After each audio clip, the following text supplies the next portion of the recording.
The Lakers Locker Room Report is next on the ESPN LA Lakers Radio Network. Oh, I'm just too tired for work today. You need a 5-hour energy shot. Yeah, I didn't sleep too well last night. You want a 5-hour energy shot. It's the best thing since the wheel. Sometimes I can't believe it's real. Energy for work and some energy for fun and some energy for the gym. Drink some 5-hour energy and pump some iron. If you're tired from too much lunch, then try something that packs a punch. Hey, now I really feel ready to go. Thanks, 5-hour energy shot. In-N-Out Genuine Radio presents what real tastes like. The classic double-double. 2 pieces of meat, cheese, fresh tomatoes, and lettuce. It's perfect. I don't know what they put in it, but it must be pieces of heaven. The juiciest, tastiest burger you will ever have. I love it so much. Just deliciousness. The ultimate burger. Genuine people, genuine food, genuine passion. It's what's made In-N-Out, In-N-Out since 1948. The Lakers game is a final. Final score. This is the Lakers Locker Room Report. Hear instant analysis, highlights, and the first look at what's next for our Lakers. Brought to you by U.S. Bank. U.S. Bank is proud to sponsor the Lakers on ESPN LA. Equal housing lender, member FDIC. Lakers Locker Room Report on the ESPN LA Lakers Radio Network. Andy Kamenetsky in studio, joined by Michael Thompson from Staples Center, where the Lakers pull off a 107-100 win over the Memphis Grizzlies, their 15th win of the season, and a very hard-fought back-and-forth battle, Michael, for the Lakers tonight. Yeah, they did a good job. One of those kind of games where pride's on the line. You know, they're not going anywhere this year, but whenever they take the court, the guys show their competitiveness, and they want to win. And Memphis is a team that's all banged up, but, boy, they've been playing well, so it's a good victory tonight for the Lakers. Well, speaking of all banged up, Michael, you've got Kobe's obvious issues with his shoulders. With his right shoulder, he actually did play tonight. That had been in question leading up to tonight's game, but the team lost D'Angelo Russell in the second quarter. He banged shins during the game and wasn't able to continue playing after the second half. So that's a little bit concerning for the Lakers. A little bruised shin right there. Yeah, those things are very sore. Probably won't play tomorrow, and they just take. You just got to go day to day on those things. You can't rush them back. Yeah, you know what though? I mean, the idea though that they were playing against a Grizzlies team that even though they're banged up, they've got to be very difficult to scout and prepare for, because lately they've had so many guys in and out of the lineup. It's difficult to know what Dave Yeager's going to be doing as a game plan and how people are going to be utilized. And then the Lakers had their own problems just keeping guys in the lineup and knowing exactly what they're going to do. It lets you know that they were really able to focus tonight and just fight through whatever. Yeah, a couple of resilient teams. Obviously, Memphis is doing better than the Lakers because they're in the playoffs, but still, the Lakers don't let their record affect them. They're out there playing hard and trying to impress the coach for not only the rest of this year, but for next year, too. What were your thoughts on Kobe tonight and how he looked after a bit of an absence? Yeah, he started off slow, but, boy, he sure got going in that second and third quarter and did a great job, putting on a show for the fans who all came out here to see him today. Meantime, speaking of shows, the Tony Allen show, 12 of 12 from the field, 5 assists, 4 rebounds. I mean, you always look forward to these Kobe Bryant, Tony Allen battles, but never quite what we ended up seeing tonight. Yeah, man. Steph Curry never had a game like Tony Allen tonight. Steph's the best shooter in the world. Well, coming up, Michael, I think we should address the question that's been plaguing NBA fans all season. Who's a better player, Steph Curry, Tony Allen? We'll talk about that when we come back. Lakers Locker Room Report on the ESPN LA Lakers Radio Network. All right, I'll do that. This is the ESPN LA Lakers Radio Network, your official home of Lakers basketball. Kobe dribbling right, goes all the way to the rim, elevates, bucket, and a foul. On the exclusive home of Los Angeles Lakers basketball.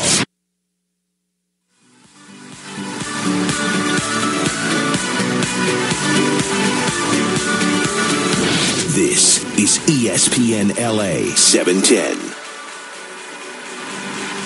Lakers Locker Room Report on the ESPN LA Lakers Radio Network. Andy Kamenetsky in studio, joined by Michael Thompson from Staples Center. Lakers victorious over the Memphis Grizzlies, 107-100, their 15th win of the season. And I was thinking about, Michael, because, I mean, one of the storylines tonight, nobody saw it coming, was Tony Allen with a perfect night from the field, 12 of 12, 27 points, 5 assists, 4 rebounds, real all-around game.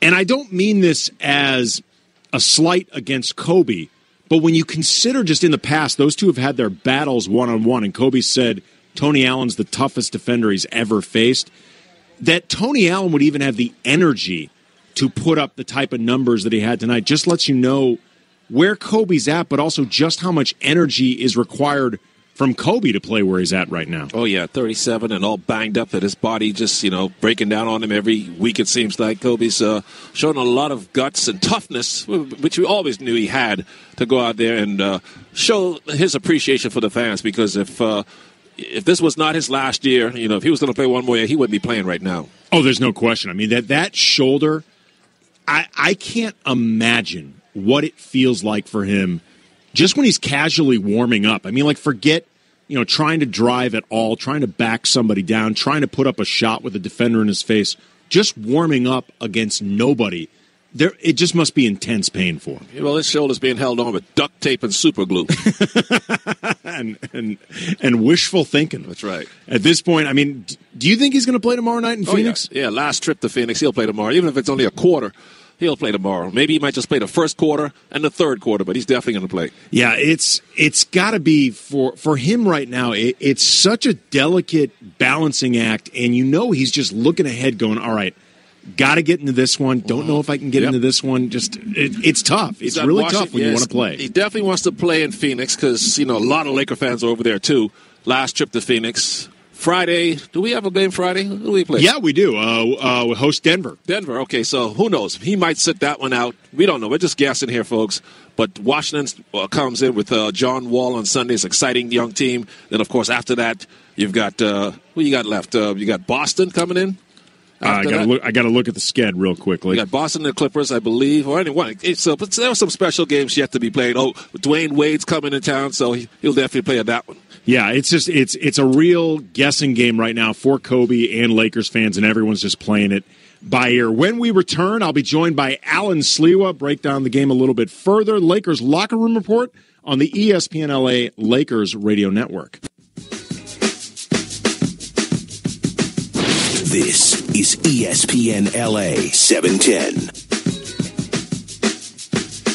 Lakers Locker Room Report on the ESPN LA Lakers Radio Network. Andy Kamenetsky joined by Alan Sliwa as the Lakers notch their 15th win of the season, 107-100 against the Memphis Grizzlies. Tough battle tonight, Alan. Back and forth between these teams. Both missing key players, including D'Angelo Russell for the Lakers, who did not play the second half after enduring a bruised left shin. Very competitive game. Nice to see Clarkson get back on track. He went 8 of 13, 22 points.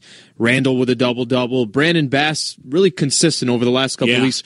Has been consistent pretty much all season long, but when he gets that playing time, he's in some key moments. He gets set up typically by Huertas or one of the other guards. Had another nice game. So it was good to see them perform well tonight, and I immediately went to takeathon.com just to take a quick look at the standings. And what's it saying right now? All right, at the Lakers now with their 15th win of the season. At the current moment, they have still a 4-game cushion on Brooklyn and Phoenix, and tomorrow they'll take on the Suns in Phoenix. Yeah, and I guess for those sweating, the top three protected lottery pick, this could swing one way or another, an entire game. It is very important to remember because I think, this race to the bottom for the Lakers has been so blown out. People forget Phoenix and Brooklyn have no reason whatsoever to try to lose. Yeah. I mean, Brooklyn doesn't even have a pick. Right. That Brooklyn pick goes has to no dog in this fight whatsoever. To the Boston Celtics. Right. And Phoenix, they're going to get a pick either way.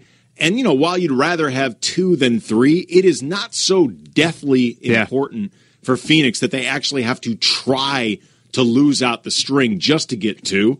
I mean, you'd rather have it, but it isn't that important. They'll take on Phoenix tomorrow. Final game for Kobe Bryant. I know you were talking to MT right there about if you think he's going to play, not going to play.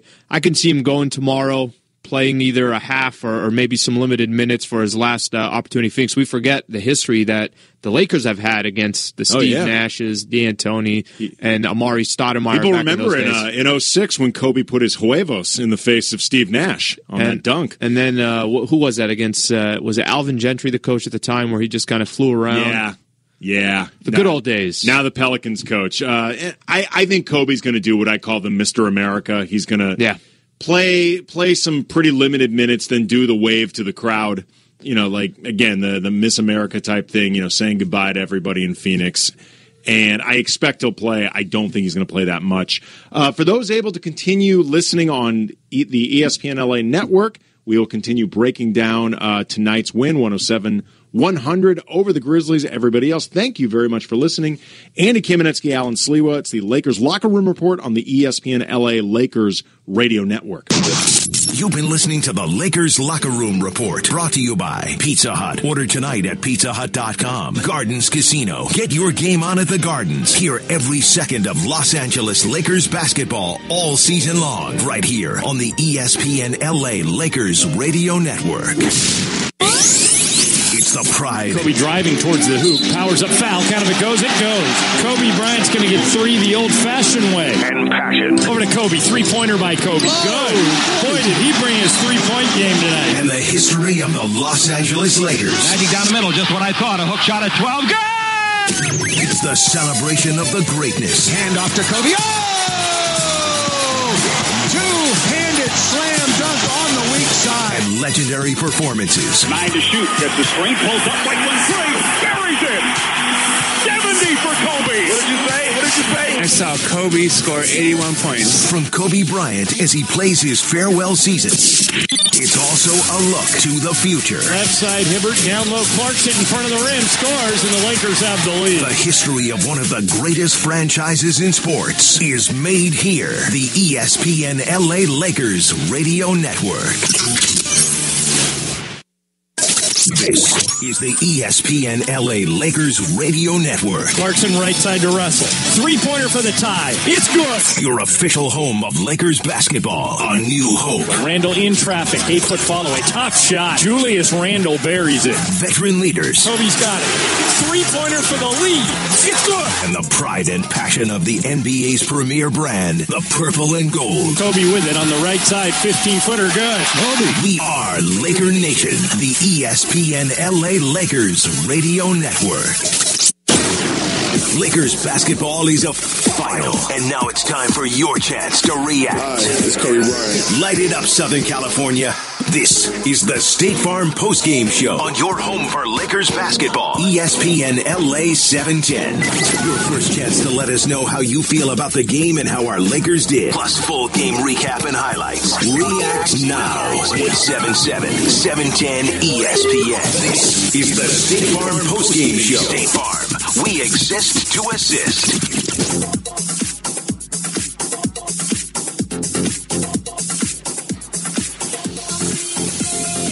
State Farm Postgame Show, Andy Kamenetsky, Alan Sliwa, ESPN LA, State Farm, we exist to assist, and the Lakers assisted themselves in the left side of the column. Yes. Which they haven't spent too much time living in. Not too often this year. No, they've only rarely visited the left side of the column, but tonight they get their 15th win, 107-100 over a very banged up, very eclectic Memphis Grizzlies squad. That group right now has a lot of what I like to say strong personalities. You know, a couple days ago I saw a clothesline from Kendrick Perkins to Damian Lillard, if you remember seeing that. Yes. That's the last link.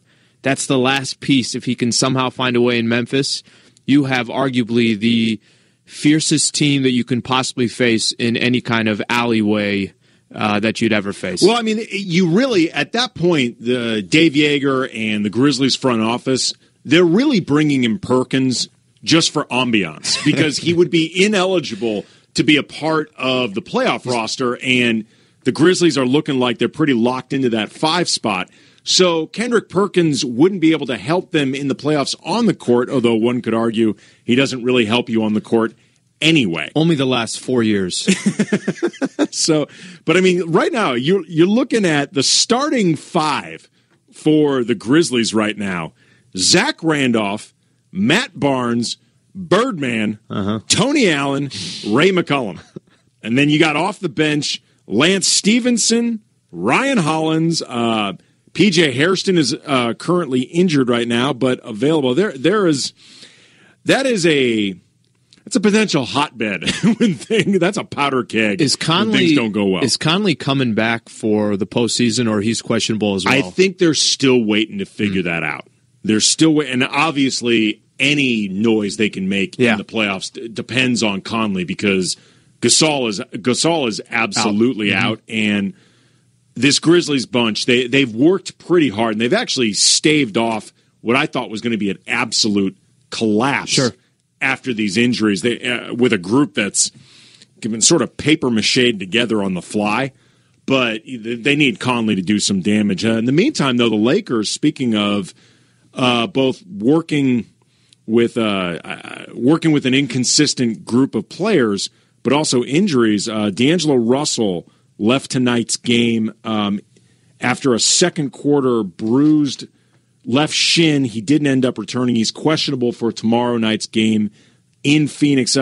Tough to see that, because we're at a point right now, Alan, where Byron Russell has sworn, not necessarily on a stack of Bibles, but if he's a man of his word, the kids are going to be able to close out games no matter what. I don't know what he was exactly worried about to begin with, but the kids finally have that opportunity. So you want to see D'Angelo Russell available if possible. Yeah, he was 5 of 10 from the field tonight, played 22 minutes before he came out of the game. They're not playing for specific standings to make the playoffs, any of that. It's really just, at this point, let's see how Julius Randle, Jordan Clarkson, and D'Angelo Russell, and Larry Nance Jr., how they can play together, because it's less about individuals. It's more when Byron said in a couple of his press conferences about trust issues, really what he's meaning more than anything else is experience issues. They haven't had that much experience together to where they can play in a cohesive unit. They know when to help each other. Russell knows when to kick it to Clarkson. It's that kind of that feel that they don't have.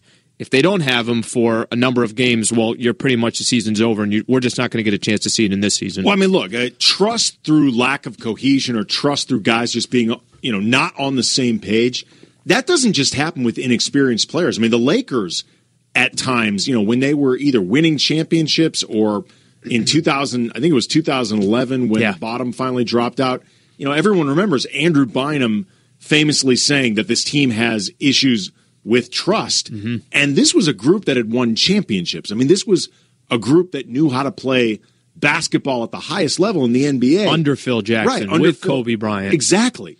And they were having trust issues at times. And ultimately what that comes down to, the way Byron was talking about this, was guys not trusting in each other, not trusting the game plan. So they basically look to go rogue.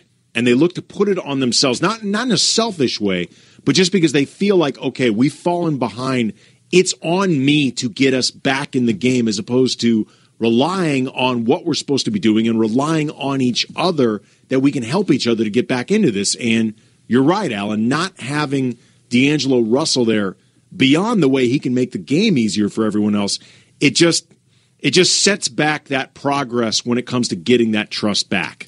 A was talking about in the pregame show, he's like, I'm giddy. I really want to see. Larry Nance did not get a chance to play tonight, but he wants to see those 4 players in, and then whoever's in that, obviously that 5th spot, however they have that rotation. There's a curiosity. Somehow it'll be Lou Williams. Undersized 5. It'll be Lou Williams. For Roy Hibbert.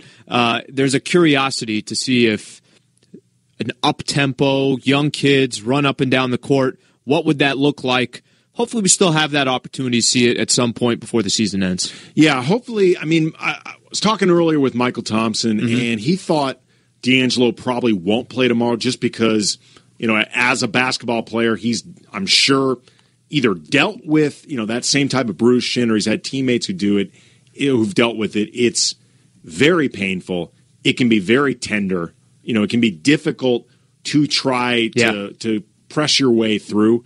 And especially, I would think, for a guy like D'Angelo Russell, who doesn't really have experience when it comes to actually trying to play through injuries because that's difficult. I mean, that's something that you really learn how to do. I remember earlier in the season, I don't remember which game it was, but D'Angelo Russell tried pretty admirably to play on a sprained ankle. That's right. That's a Sacramento Kings game after that game, whatever the following game was. Exactly. And he tried, and it was great that he tried, but he couldn't do it. Yeah. And some of that, I'm sure, is pain endurance, but some of that, too, is just learning how to actually play at the NBA level through injuries and through, different nicks on your body, because that's just difficult to do. Are you surprised Byron mentioned in that press conference, in that bite, that he's going to go with the young core to end these games no matter what? He's gone a little bit back and forth in regards to there's been no stability, there's been no consistency. Are you surprised he's saying, look, final 12, 13 games, this is what I'm going with? I'm only surprised, and I don't mean this to sound totally snarky, although I guess it is a little bit snarky. I'm only surprised in the sense that it's something painfully obvious, and it's felt like a lot of this season Byron has avoided the painfully obvious tactic. Mm-hmm. So in that sense, yeah, it's surprising. It's not surprising because, again, it's obvious. It's what should be happening for this team with what how much importance is being laid on the future with these kids and where they stand right now this season. It should be what's happening. I'm glad to see that it hopefully will be what's happening. Speaking of Byron Scott, Nexen Tire has the coach's interview after every game. Byron Scott spoke with the media after the game, and we'll be hearing those comments courtesy of Time Warner Cable Sportsnet. Where did you see down the stretch to get that one? I thought we made some pretty good defensive plays. Jordan came back and got a couple of steals. Obviously hit free throws. The biggest problem was just turnovers tonight. But I saw poise. I saw our guys just, stick with what we were doing, and Julius got a couple of big plays as well. So I just saw a lot more poise tonight. But with Kobe in particular, why did you pull him when you pulled him? Was that a hard 30-minute cap, or what were you thinking with that? That he played the amount of minutes that I wanted him to play. And I told him I want to see what these guys can do the last 4 or 5 minutes. Is he still on schedule to play tomorrow? As of right now, yeah. Obviously, you didn't get to have D'Angelo Russell in the fourth quarter, but I know you wanted to see how the guys played out. How did you like, at least with Julius and Jordan? Well, I like what we did. You want to see those guys in situations like that when the game is on the line. And again, they both made some big plays, and that's what it's all about. And hopefully this can carry over and continue to grow with their confidence with one another out there and that trust with one another that we keep talking about. Is D'Angelo going to travel? He'll travel. He'll get treatment tomorrow. We'll see how he is, and by game time, hopefully he can play. What did he tell you in that third quarter? What did he tell me? Well, I asked him if he was okay, because I saw him out there kind of limping and grimacing. He said he was fine. So when I took him out the game, the thought process was to bring him back in the fourth quarter. And then Gary went down and talked to him, and then a few minutes later he said, that he couldn't go back in. So, hopefully it doesn't swell up, big time. And like I said, we'll see how he feels tomorrow. All right. Thank you, guys. That was Byron Scott, courtesy of Time Warner Cable Sportsnet, and brought to you by Nexen Tire. Nexen Tire provides high-quality tires with one of the best warranties in the business. Learn more about one of America's fastest-growing tire brands at NexenTireUSA.com. Byron Scott expressing some optimism, or at least some hope, that D'Angelo Russell could be available tomorrow night in Phoenix. D'Angelo will be traveling with the team and getting treatment, which I guess is at least a decent sign. Yeah, positive. I mean, if they didn't think he could play at all, he would absolutely not go with the team. I mean, beyond it being sort of a waste of time, you never know what the elevation on the flight could do, any swelling, stuff like that. So hopefully they're thinking maybe he can end up getting back on the court with a little bit of, downtime. And there's a stretch here, so obviously back-to-back games for tomorrow night. One night off, then they play 4 of 6 nights.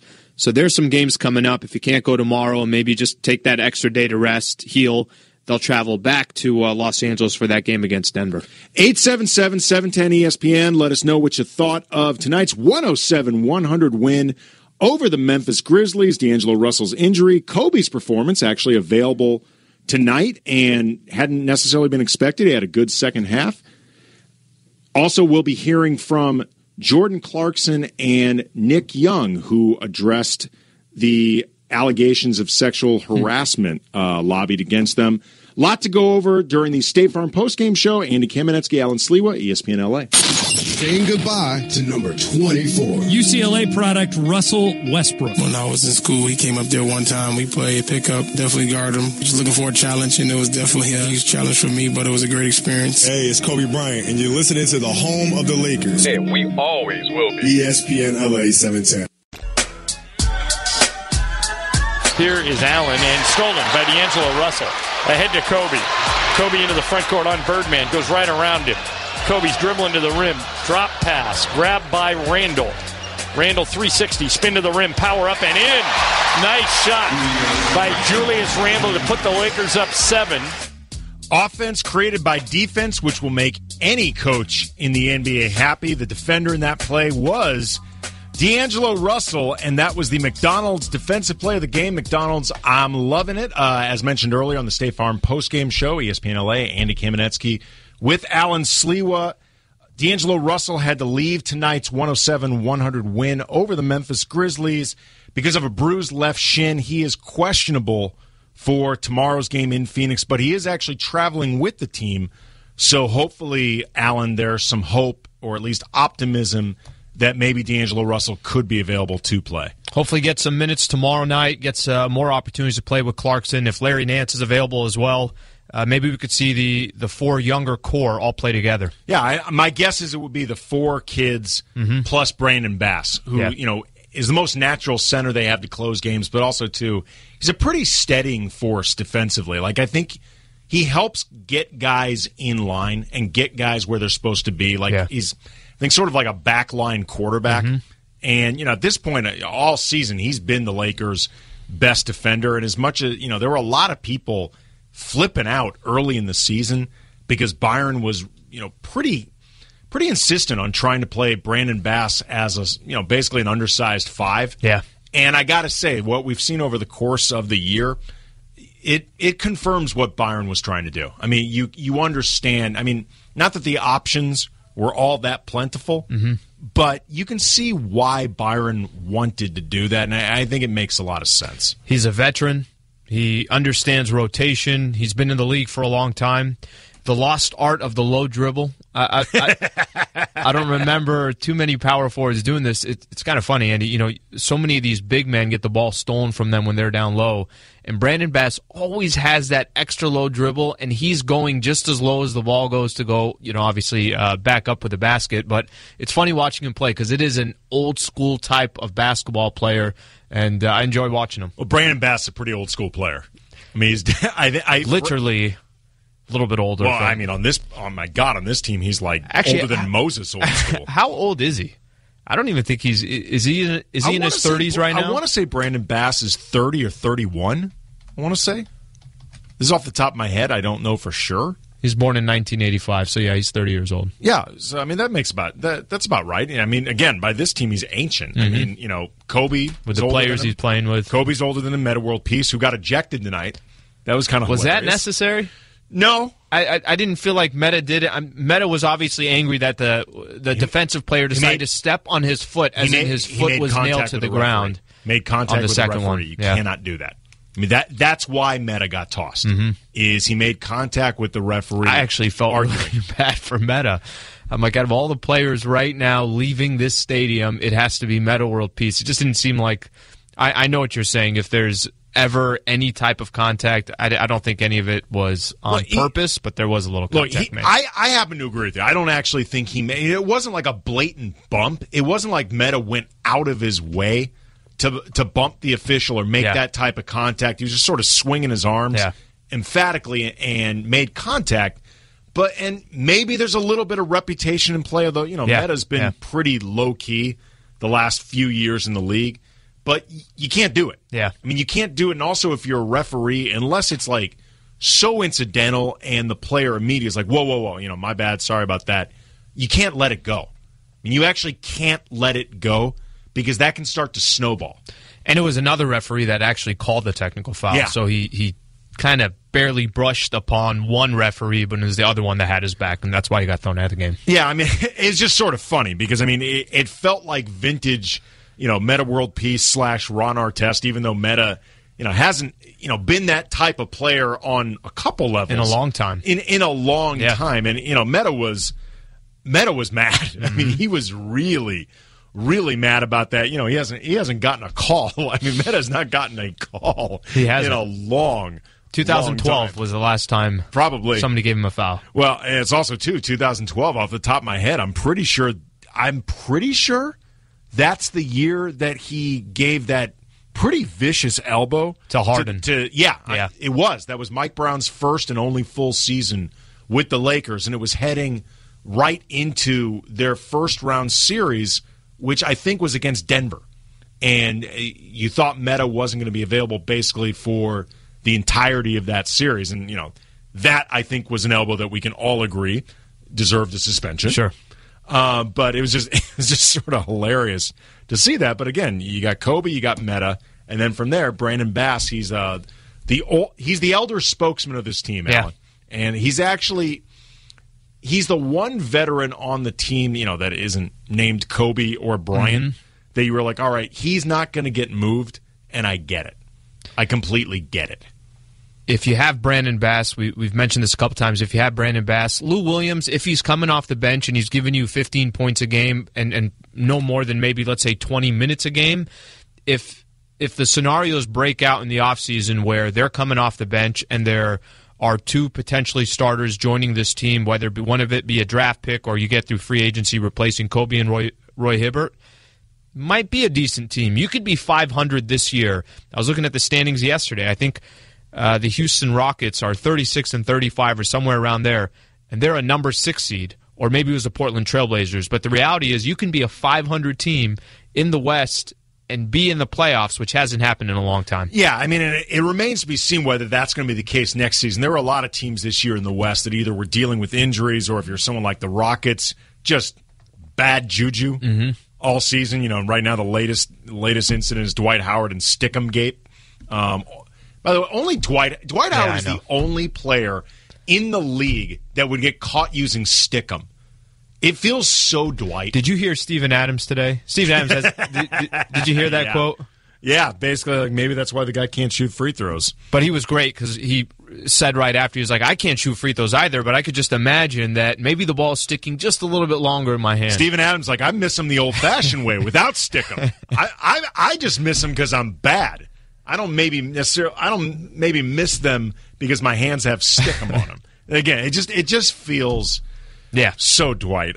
Coming up, Jordan Clarkson and Nick Young addressed after tonight's 107-100 win over the Grizzlies, the allegations of sexual harassment that came to light in the last 24 hours or so. We're going to get their comments. Also, Adam Silver was on hand because of the big announcement that the 2018 All-Star Game is going to be in L.A. He was here and had some comments on Kobe. We'll share his thoughts on Bryant in his last season. Andy Kamenetsky, Alan Sliwa. It's the State Farm Postgame Show, ESPN LA. Hey, it's Big Shaq. This is the home of Kobe's farewell season. Have a chance to be at Kobe's last game at Staples Center. Be sure to listen to ESPN LA 710 for details. Can you tickets?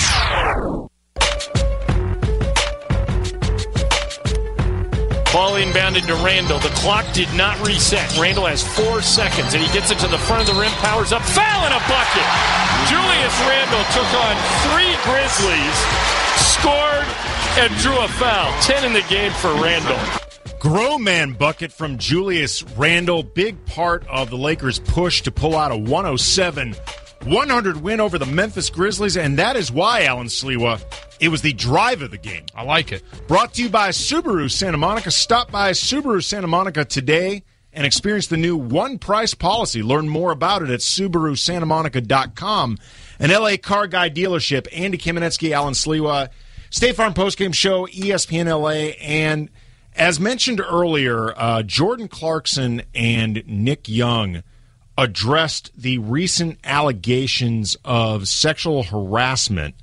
Kind of an unusual situation. Apparently, it's being alleged that at the intersection of La Brea and Melrose, I think, which, by the way, not that necessarily matters, not that far from where I live. And again, that really doesn't matter at all, and I don't even really know why I'm... What's your address? I was going to say, I don't know why I'm letting you weirdos know where I live. But apparently it is alleged that Clarkson, Nick Young, and I think a couple other guys pulled up alongside this woman, Alexis Jones, and her mother at an intersection, and according to Jones, made vulgar sexual gestures towards her mother, and making comments that were inappropriate. The Lakers made a statement on it, which we'll get to in a second, but first wanted to hear the comments from Nick Young and Jordan Clarkson, courtesy of Time Warner Cable Sportsnet. It was a little just how everything went down, but, it is what it is, and we just planning on moving forward and focusing on basketball. We came together, we're going to follow what the team put out, and, it was a miscommunication between both sides, and just look forward to playing basketball. Are you open to having any visit with her? I'm gonna let. I feel like I feel like the team and the Lakers are handling that situation with the communications with her. So at the end of the day, we're just kind of following what they put on the plate for us. Or was it accurate the way that it was described by her in your mind? The situation, like we said, is just a miscommunication on both sides. We don't want to go into further detail on who's right and who's wrong in that situation. But at the end of the day, it was a miscommunication, just like the Lakers stated in the media, in our statement. So that's what it is. Anything you learned from it, take away from it? You just got to, watch your surroundings. We live in, a world where, social media plays a big part in what you do, so you just got to be careful about your surroundings and where you at. Do you have perhaps, regardless of what you might have done or didn't do, a greater understanding perhaps of the sensitivity of this kind of issue that women go through with guys that sometimes might feel uncomfortable with? We're just going to let, the Lakers deal with it, and, we're going to go on and watch these guys grow up and keep playing and move past this, because, it's not doing both sides no good. So just enjoy what happened tonight and, let's play basketball. Nick, what happened the last 36 hours, and Jordan too, what was the last 36 hours kind of when you realized that it had become an issue, and then what's that been like? I feel like it's been, crazy, for both of us, especially how everything is, being, broadcasted, and, how it's all over the world, and, it's a very, bold statement, but, just got to handle it the right way and just keep going. And that was Nick Young and Jordan Clarkson, courtesy of Time Warner Cable Sportsnet. You're listening to KSPN Los Angeles, State Farm Postgame Show. Andy Kamenetsky, Alan Sliwa, ESPN LA. Interestingly, the woman in question who made these allegations, Alexis Jones, is actually an activist, and her cause is to stop athletes from committing sexual harassment, sexual abuse, or domestic violence. She started a program called Protect Her. I'm reading a quote from her. The irony is I created a program called Protect Her out of the urgency to address sexual abuse in athletics, and I was on phone calls with the NBA as of Friday talking with them about integrating this message and program into the NBA. The Lakers issued a statement through John Black, their head of media relations. Quote, "We looked into the situation and spoke with Alexis Jones as well as Nick Young and Jordan Clarkson. Based on those conversations, our conclusion is that there are different interpretations of what happened. We support Nick and Jordan and believe they told us about the incident and their actions. We are also supportive of Alexis and her feelings about what happened, about women's rights, and of the fine work Alexis is doing with her organization.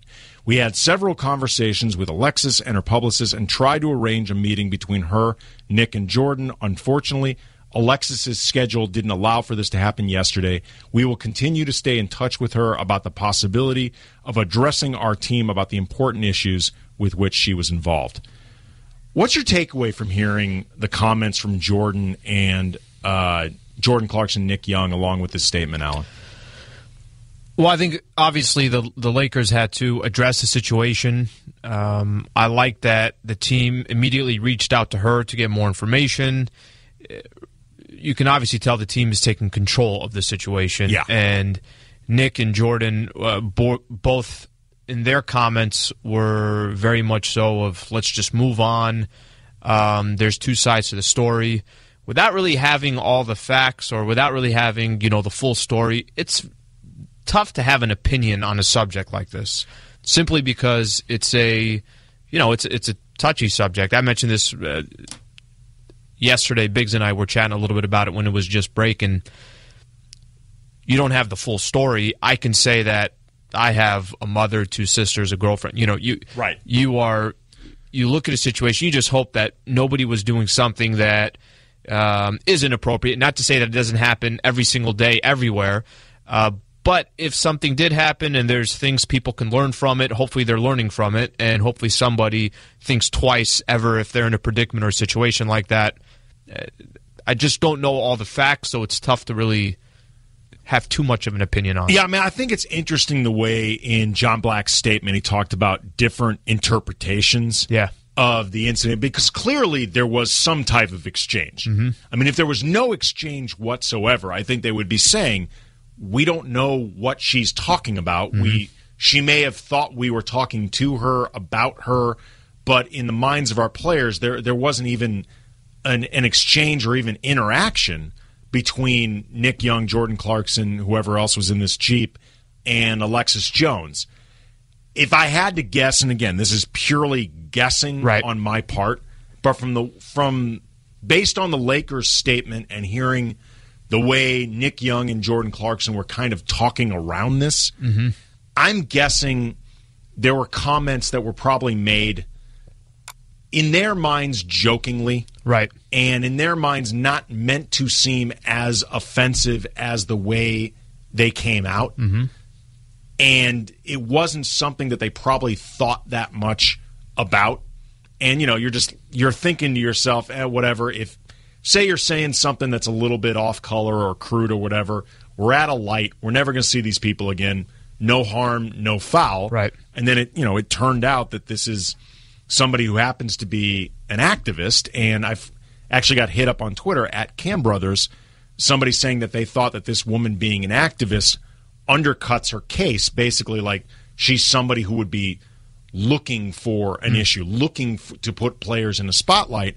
And my response was, I think that's just as reactionary as assuming that Jordan Clarkson or Nick Young did something bad. Yeah. To me, that's just as reactionary. That's a good way to put it. And if I was her, I probably wouldn't read her Twitter account or any of those. No. It's amazing the opinions people have. We can have just a nice dialogue, a nice conversation about this. Maybe something good can come out of it. Whatever situation happened, but obviously something was brought to light. But, man, people are ruthless. They are. The other reason, too, that if I had to guess, it may have crossed a line, but not too bad of a line, at least if for nothing else in the way Jordan and Nick relayed this to the Lakers, is the amount of detail that they put in their statement makes me feel like they're fairly confident that perhaps Nick and Jordan acted in a way that is inappropriate, but not so inappropriate or so bad that they feel like they can't comment at all. Yeah. Because I feel like if this was, in their minds, really bad or really crossing a line, really getting into an area where you start getting into either legalities or something like they would probably give a statement that was very, very short. Yeah. And very low on details. Again, this is pure guessing on my part, but just from having been around this for a while and, I think being reasonably good at reading in between the lines,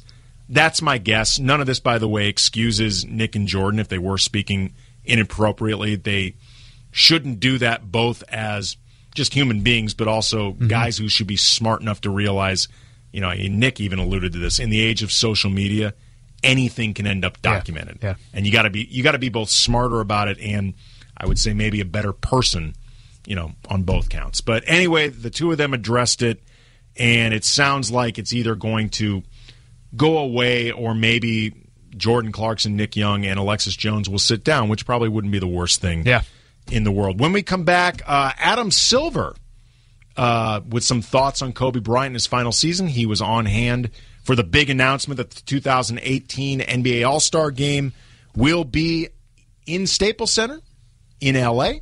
We'll hear from Adam Silver coming up. Andy Kamenetsky, Alan Sliwa, ESPN LA. Kobe fights through Barnes, gets it all the way to the rim. Down low, Russell puts it up, hit hard, rebound Randall, good. I thought Russell got fouled, didn't matter. Randall cleaned it up and put it in, 55-52. 8 in the game for Julius. That was 2 of Julius Randle's 13 points, 1 of his 14 rebounds, also had 5 assists, 3 blocks, big contributions from Julius Randle in tonight's 107-100 win over the Memphis Grizzlies, and that is why, Alan Sliwa, Julius Randle was the Fantasy Springs Resort Casino Lakers Player of the Game. Fantasy Springs Resort Casino, located in the beautiful Palm Springs area, offers you all you need for a fun-filled getaway or complete destination vacation. Whether your fantasy includes luxurious hotel rooms, exciting Vegas-style gambling options, fabulous dining, world-class entertainment, golf, or poolside lounging, you'll find it at Fantasy Springs Resort Casino. State Farm Postgame Show, Andy Kamenetsky, Alan Sliwa. Lakers victorious 107-100 over the Memphis Grizzlies. 15th win of the season, and pretty hard-fought win, Alan. Yeah, and he had that line, Julius Randle had that line against Zach Randolph, probably even a better game than Zach Randolph today. 16 points, 5 assists, and 6 rebounds for Randolph. We mentioned Randle, 13 points and 14 rebounds, and 5 assists as well. His game is compared to sometimes Zach Randolph. If Randle can get that 15-foot jumper, that 12-foot jumper, be able to face the basket, and not only back to the basket, but also face a basket and hit a jumper. We've made a lot of those comparisons, but he had a great game tonight. And having Marc Gasol not in the lineup opened it up a little bit for him as well. I'll tell you what I really love seeing from Julius Randle was the 5 assists. Because he's a guy that, he handles the ball extremely well. He can dribble up the court. Oh, yeah. I mean, Randle's handles, somebody must have that Twitter feed. Randle's handles? Somebody must go by on Twitter Randle's handles. Some Lakers fan must. He handles the ball really well, but he often, that handle best serves him when he's just driving to the basket to eventually finish, 99 out of 100 times with the left hand. Yeah. You want to see him be able to use that handle with the ability to set up other teammates. Yeah. Because then it makes things easier for everyone else, but then it just really opens up his own game and his own options because guys aren't going to be automatically playing him as a scorer. I think he has the vision to do it, and I think he has the ambition to do it. He just hasn't quite put that part of his game together, but tonight I think was an evidence of what it's going to look like when he eventually reaches that point. And he's so creative around the basket in the sense of just getting his shots up. You say that he gets to his left hand 99 out of 100 times. These are defenses that plan for Julius Randle to go up with his left hand, yet he still finds a way. On that same token, if he can find a way to get other players involved by dishing the ball, it would be a complete additional asset that he hasn't had an opportunity to do that on a more consistent basis. And I mean, look, Lamar Odom, for his entire career, and particularly when he was with the Lakers, used to take a ton of crap for being, overtly left-handed. Like Lamar, let me guess, going to go left? And Lamar Odom ended up a pretty damn good player. It's funny? We never say that about right-handers. Yeah. We never say, man, that righty always goes to his right. Yeah, because that's his strong. Well, you know what I think it is? I mean, you're right. You're absolutely right. You don't necessarily notice when a right-handed player is right-hand dominant. I think the difference is a left-handed player, for most players will say lefties are harder to guard because it's not what you're used to. Yeah. You're not used to playing a guy left-handed. It's like you're guarding a mirror. Yeah. But if the guy can't go right at all, it starts to become easier to drill into your head what to do, and it sort of offsets the unorthodox part of their game. But once they can mix it up a little bit more and, go ambidextrous, or at least, 70-30, then the left-handedness can really keep you guessing. I've played basketball my entire life. I don't think I've hit a left-handed layup to this point in my career, which has been in all sorts of levels, like up to junior high school, and never actually made it with my left hand. For Randall, anytime he goes to his left and then he gets his right hand in there, remember Shaq back in the days, he'd go up with a left hand, whether it be a hook shot or a dunk, and he'd just stare at his left hand. Randall almost has to start doing that with his right hand now. By the way, Alan, the scouting report on you, it's not impressive. Yeah, a lot of the times they just guys don't spend a lot of time watching the film to defend you. There's a lot of people that say, look, we know he's not even going to get in the game, so we don't really have to worry about him. We'll just wait for the actual people who are participating. Speaking of which, by the way, last Thursday, I know we talked about it a lot on different stations, different shows, whether Thompson and Trudell, Mason and Ireland, Max and Marcellus. The John Ireland roast. How were you there? Yeah. Brian and I were one of the roasters. Oh, great. Brian and I actually roasted John. If I do say so myself, we killed. I thought our material went over very well. Are you going into John Ireland's basketball? I was going to say Mason, who was the naturally the MC of the evening, and by the way, too, in Mason form, lasted, I believe, 45 seconds before he turned a John Ireland roast in a ceremony involving honoring John Ireland for working a charity. Maybe 45 seconds before he turned that into a showcase for himself and just arbitrarily decided to sing the national anthem. Ostensibly this was honoring Michael Thompson, who just became an American citizen. But in reality, this was Mace showcasing himself in true Mason fashion. Attababy. Oh, yeah. Don't ever change, Mace. But Mason, I assume he talked to John's parents. Unearthed video of John Ireland playing high school basketball, and by Ireland's admission, he warmed the bench. Ireland actually hitting a basket and getting mobbed.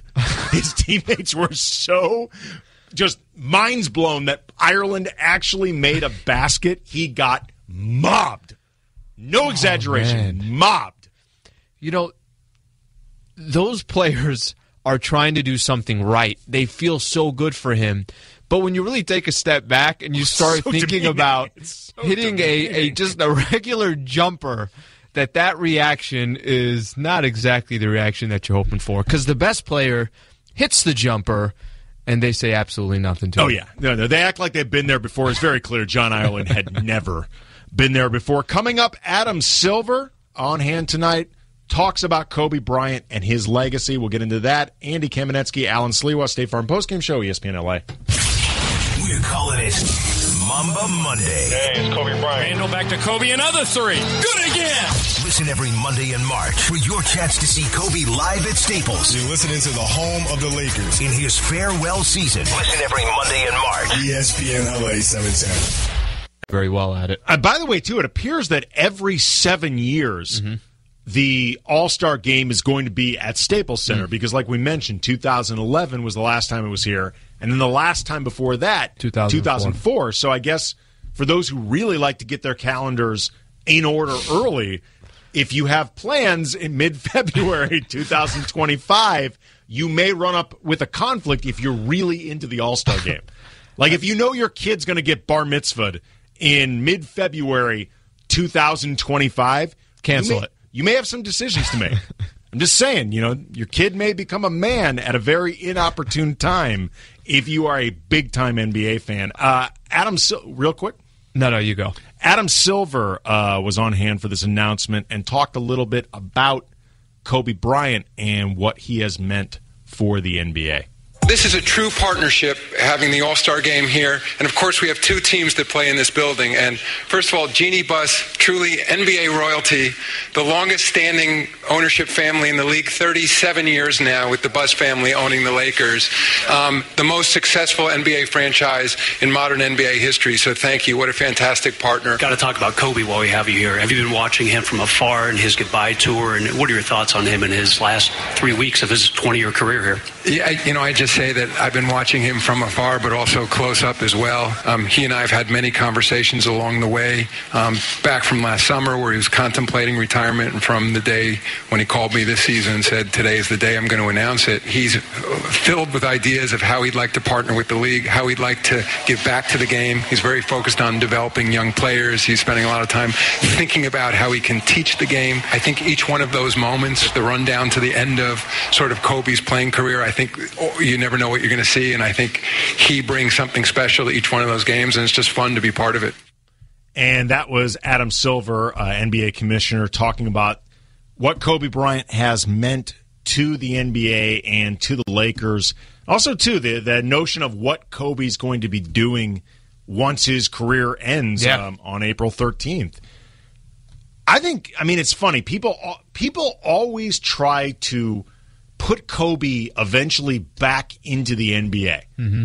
You know, despite the fact that he has said, I don't know, countless times going back to like when I first started covering him or being around him, that's going back to the mid-2000s, that he would never coach, that he would never want to coach, that he thinks he does not have the patience to coach. He'd be a bad coach, even though he knows the game really well. By the way, Kobe's right. He'd be a horrible coach. He does not have the patience for that. He has expressed no interest really in being a main part of a front office, a GM, that sort of thing. I'm sure he'll have a role with the Lakers, but I'm guessing it'll be more face than part of decisions. And people want to always try to pigeonhole him back into some traditional basketball role, or like an analyst. People talk about whether or not he'd be an analyst. And Kobe, I think, if he wanted to, would be a phenomenal analyst because he is really good at breaking down basketball, and he's very honest, and he's very funny. So I think if he wanted, when he's in the mood to be funny, he's very funny. And I think he'd be great at it if he wanted to, but as he's said many times, doesn't want to.